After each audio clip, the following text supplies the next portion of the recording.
Hey guys, glad you stopped by.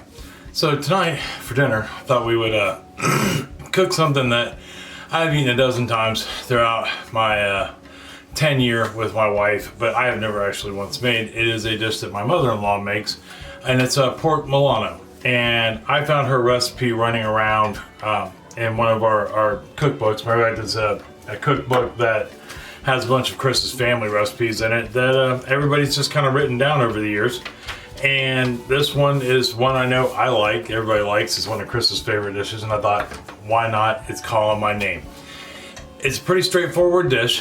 Nothing hard, nothing challenging, no fancy ingredients. And it's all stuff that, I mean, you probably have in your fridge, pantry, or readily available. And it's one of those dishes that, like some casseroles, you know, they'll last a couple, 2-3 meals, which is nice. I know in our house, we have a leftover night, you know, where we just clear out the fridge of any leftovers that have been done through the week. Yeah, and that counts as a meal night, which saves a little money. Yeah, and nowadays with the cost of groceries, saving a little money is a good thing. So, that being said, if you're new to my channel, welcome. If this is your first video, I hope you get something out of this one. Maybe check out some of my other ones. If you're returning or one of our new subscribers, welcome back and thank you. We are growing at leaps and bounds. I love it. Not questioning it at all. And it's nice to know that there's people that want to be a part of a neighborhood based around food and being a good neighbor. That's freaking awesome. Don't forget to like, subscribe, and share. Comments always welcomed. Always welcomed. I respond to all of them, no matter how many I get, whether it's just 2 or 500, whether it's good, bad, or indifferent. The only thing I ever ask is just be polite, be nice, just think before you type. You can disagree with me, anybody else in the comments, just be nice about it. That's all we ask. So that being said, why don't we head on down here to the countertop, and we will get started on this wonderful little dish. All right, hold on for me just 1 second. Okay, so we are down here at the stovetop and countertop. If you're new to my channel, you're pretty much seeing my whole kitchen already. Right behind you is a window and a door, and outside, a small kitchen. That's okay, you don't need a big one, right? It gets a little tight, a little crazy, but you don't need a big kitchen to make a wonderful dish, hands down. So, things you'll need, you're gonna need a pot, maybe not one this tall, but you will need a pot so we can pre-cook the noodles. And you're gonna need a pan, right, to do some cooking in. And then you will need a 9x13 casserole dish, right here, bam. That we're gonna put all this together in and put it in the oven. So first thing we're gonna do, I've got 2 tablespoons of oil in my pan, right? And I am heating that up. And so all we gotta do is get this up to where it is starting to smoke just a little bit. You know, we should be able to see whispers of smoke, and it should look like it's dancing across the bottom of the pan. Okay, so our oil is heated up enough. I'm starting to get a little smoke. We're doing a little dance. It's kind of made its way around to the sides. All the indications that it has heated. So right here I've got a pork loin, a nice tender version of a pork roast, and I have cubed it up into 1-inch pieces. And then as it sat here, I had sprinkled on 1 teaspoon, or a half a teaspoon, I'm sorry, of kosher salt onto it, and that just helps make it even more tender than it's already gonna be. And that's important because pork can get tough quick, doesn't matter what part you cook with.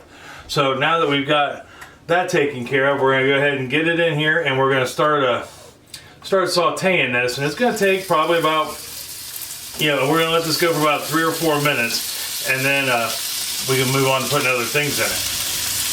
All right, so now we got some color going on the pork here. We're looking good. Not quite cooked all the way through, but that's okay. You know, it doesn't have to be, because we've got a long process where this is going to continue to cook. And where we salted that meat, it'll help tenderize it, so we don't have to spend 5 hours cooking down this pork to make it tender. But so the next things we're going to add to this is going to be, I've got a half a cup of onion. It's about a half a small to medium onion. Or 60 grams worth. That's what I have in here with 60 grams. So we're gonna go ahead and get that in there. And then I've got some green peppers to throw in here, which I gotta look up the, yes, 150 grams. And I've just got these cut where I've chopped up the onion in standard chopping fashion. These, I just fell in the milk. I just chopped up into strips, just like so, you know. And that's one whole onion, or one whole green pepper, one medium green pepper, about 150 grams worth of green pepper. And then I've got a half a cup, about another 70 grams worth of just chopped up celery. So we're basically using the holy trinity of the South to go in here. So now that we got that in there, we're going to go ahead and give this, let this cook for about another 5 minutes, so that way we can get these onions to soften up along with the green peppers and the celery to start softening up. Alright, so now that we got our green peppers are softened, our onions are starting to go translucent and soften, next things we need to add into this is I've got 8 ounces of sliced mushrooms, half pound, 227 grams. We're going to go ahead and put this in here, just like such. And then we are going to add to that 1 teaspoon, 5 milliliter of Worcestershire sauce, or Worcestershire sauce. I'm working on how to pronounce that properly, because I should, you know. Hands down, we'll give this a good quick stir. And then we are going to add a half a teaspoon, 2 grams of kosher salt, a half a teaspoon, 2 grams of ground black pepper, and then oh my goodness, yes, a half a teaspoon of dried basil at about a half a gram. It's a pinch of dried basil also. It doesn't register on my scale, so I always will run with about a half a gram, but it's a half a teaspoon. And we're just going to go ahead and put that in there. And then we're going to give this a good quick stir, just like such. And then I'm going to put the lid on this bad boy and let it cook for about 5-10 minutes. We're going to get those mushrooms to release their juices. Yeah, I mean, we've already got a fair amount of juice in here, but we want those mushrooms to release their juices and give it a nice, you know, almost like a saute. All right, so go ahead, got the lid back off of there. Been 5 minutes, mushrooms have cooked down nicely, and everything has gotten softened. Everything's kind of coming together like a plan, right? So we got all that going. So the next thing we need to do is, in here I've got a 10.5 ounce can of cream of mushroom soup. Yeah, it's just one can at 298 ounces or grams. And to that, I'm going to add a half a cup, 120 milliliters of whole milk. And we're going to go ahead and get this creamed up real quick. All right, so we got that creamed up real quick. Now we have cream of mushroom soup. And I'm just going to go ahead and I'm going to pour this in here, just like such.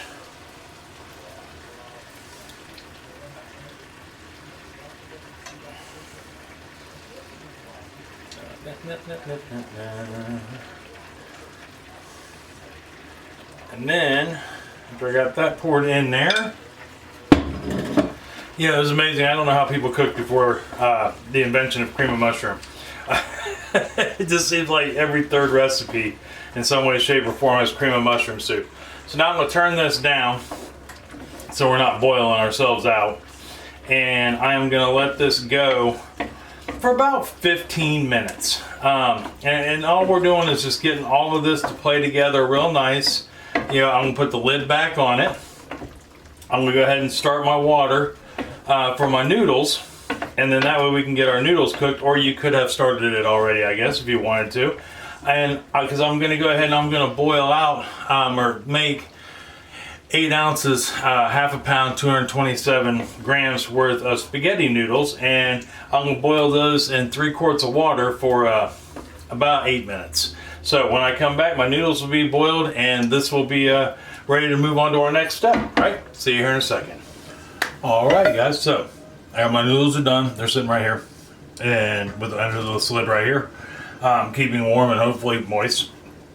My pork is just about done. It's got another minute or so, but that's all right. While we're waiting on that, we can go ahead and put together the croutons. It's really easy. I've got 5 ounces. I don't remember the grams. I'll put it right here, but it's 1 bag of croutons, and they're just plain seasoned croutons, nothing fancy. But I've got them in a small bowl here. Just dumped a bag into the bowl, and to this I am going to add 3 tablespoons of melted butter, and it's unsalted butter. And then we're just gonna go ahead and get a spoon, and we're gonna just make sure that's all mixed up real quick. And we wanna get those breadcrumbs nice and coated. Okay, now we're down to the home stretch. We're gonna start putting everything together in this wonderful 9x13 pan we have here. So, first thing we're gonna wanna put into this, as soon as I get things rearranged, right, is I'm gonna go ahead and get my, we're gonna get our mix, our pork mix. I don't know what you would call this other than pork mix, and that handle is incredibly hot. So we're gonna go ahead and grab this. Grab the oven glove. Better be smart than hurting, right? So we'll go ahead, first thing we're gonna do is we're gonna pour this mix into our 9x13. And I do have the oven heating up to 350 degrees. I don't know if I mentioned that or not, and hopefully I will have put it in the, somewhere down here at the bottom prior to this, so that way you know. If not, I mean, it's okay. You're just gonna wait, you have to wait then until it heats up. Which shouldn't take long. Mine's almost heated up now, so even I may have to wait a little. I want to say that the recipe actually says to turn it on when, well, right about now. So yeah, I think we're right on track. But anyhow, enough said about that, so to speak. So we got that in there like that. Then we can take our noodles, so to spread that out a little bit. And we put that on top of that. You know, something I noticed, I don't remember now, and even if I did, I wouldn't say, whose channel I was watching. It wasn't necessarily a food video, I don't believe. And I'm gonna mix this together real quick. That way we got it, yeah, nice, the noodle's nice and coated. Why we didn't mix this in a pan, in the pan, I don't know, but that's what it says there in the recipe.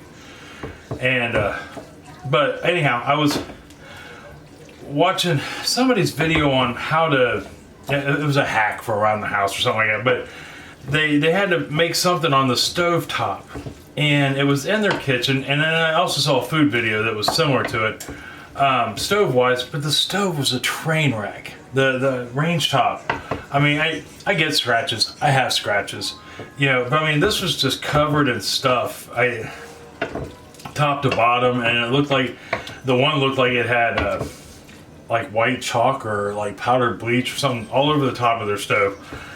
And I thought, I mean, A, why would you cook on that? B, like I said, I'm not downing anybody, I get it, but why would you let the world see that? Why would you post something like that? But why would you cook on that? I mean, I wipe mine off every day, you know, at least once a day, sometimes 3 to 4 times a day, depending. But I just found that amazing that people would allow, I mean, I allow you guys to probably see more than my wife would think is legal, but I at least clean. And maybe it's just me. What do you guys think? Would you put a dirty range top, you know, on a channel? You know, especially if you have like a ton of followers, or even if you didn't. Anyhow, so we got that mixed up. We got our croutons good. So we're gonna go ahead and take our croutons now. We're gonna stick these on the top. You know, just kind of spread these out. This is actually Chris's favorite part, is the croutons. I mean, she likes the whole thing, but you know, the crunchiness of the croutons is what gets her the most. So we got that. Just like that. And then the last thing we're gonna add on here before we put it in the oven, although it's not the last ingredient, we'll have one more after this, but we want to get it in the oven to get these crunched back up and so on and so forth, is 1 tomato. And I've just got it diced up. I'm using a Roma tomato. You use the tomato of your choice, hands down. Now in this recipe it did say to peel them. I did not want to heat up a pot of water to release the skin on this for 1 tomato. So I did not peel mine. I am not against eating the peel. That being said, we are going to take this and we're just going to kind of sprinkle it on top of the croutons here, you know, and down in. Now you could also take those and mix it in with the mix, but I want to say the times I've eaten this, that's what she did. my mother-in-law did, but in the directions it says to put them on top. So I thought, let's try it on top, because like I said, this isn't the last thing to go on it. But let's go ahead and get this in the oven at 350 degrees, and we're gonna let that go for 20 minutes. Blah, blah, blah, sorry. Yes, 20 minutes. All right, I will see you here in just a minute. Okay, so here we go.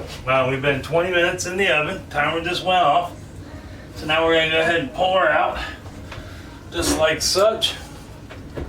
And our croutons have gotten brown. We got a little bubbling going on there, but we got one step left, and that is our 1 cup of, I've got cheddar cheese, a sharp cheddar cheese, in this case, which is right around 140 grams, I believe. Once again, down here, I will have all grams listed down in the ingredients list down below. But this is a liberal 1 cup. Use as much cheese as you want. This is probably a cup and a half for that matter, if not 2. But I'm gonna go ahead and take this and I'm gonna sprinkle it over the top here real quick, just like such. And you know, the more I thought about this. Now, it doesn't say in the recipe by any means, and I didn't do it, but you could, if you wanted to. Let's say you didn't want your croutons to get that crunchy or brown or on the top, you could put foil over this and it wouldn't hurt a thing. I want to say I've even seen my mother-in-law put foil over the top. I could be completely wrong, but I know you could all the same. So anyhow, that way you don't lose a lot of the moisture in it. Although we didn't, I can still see bubbling. So anyhow, I'm gonna put this back in the oven for 5 to 10 more minutes until this is a nice golden brown on top with the cheese. And when I come back, we should be trying some of this. All right, I'll see you here in just a second.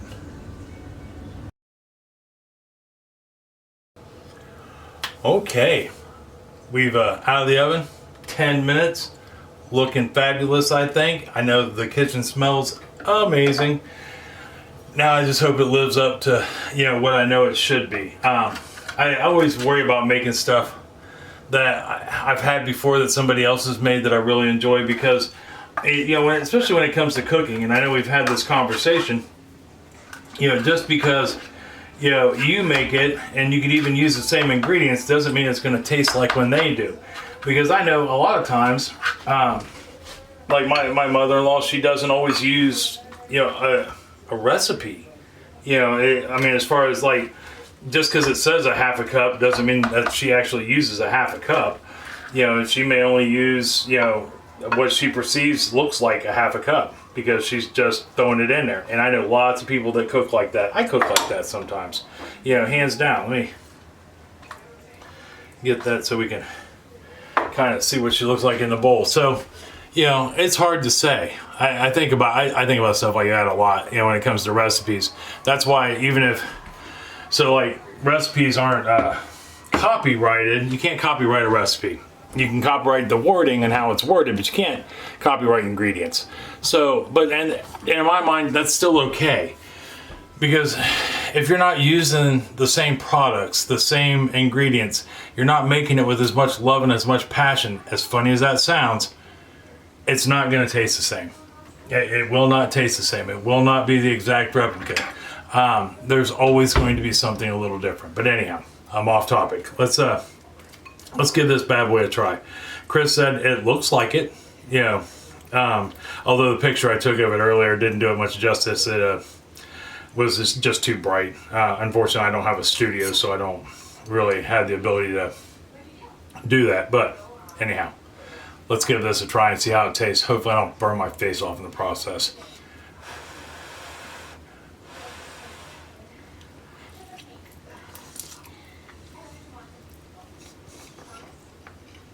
All right.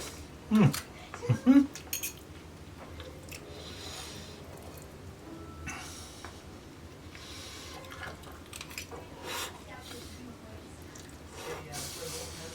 Yep, I'm digging it.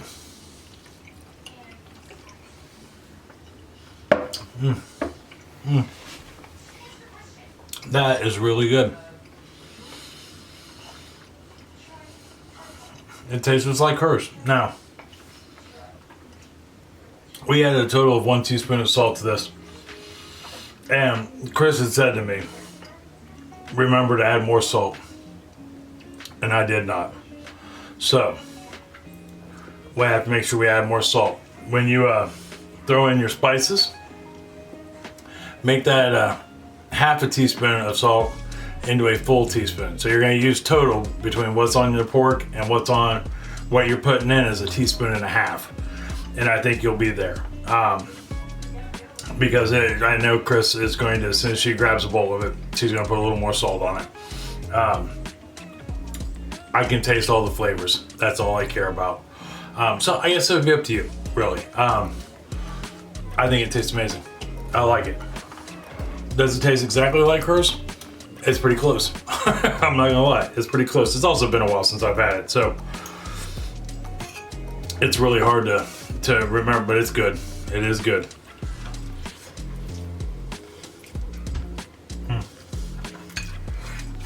Sorry, I know I look like a slob. I can't help it.